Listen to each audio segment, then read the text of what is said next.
Algebra 1, exercise 1.1, variables and expressions. We are going to solve. Write a verbal expression for each algebraic expression. First question, 9a square. This is 9 times the square of a number a. Second question, 5 square. It means 5 squared or the square of 5. Third question, c plus 2d. It means the sum of c and twice d. Number 4, 4 minus 5h. It can be 4 minus 5 times h.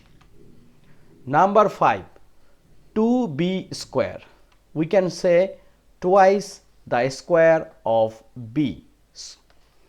Number 6, 7x cube minus 1. It will be 7 times the cube of x minus 1.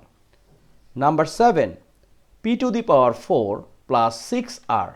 It means the sum of p to the 4th power and 6 times r. And today's final question, 3n square minus x. It will be 3 times the square of n minus x.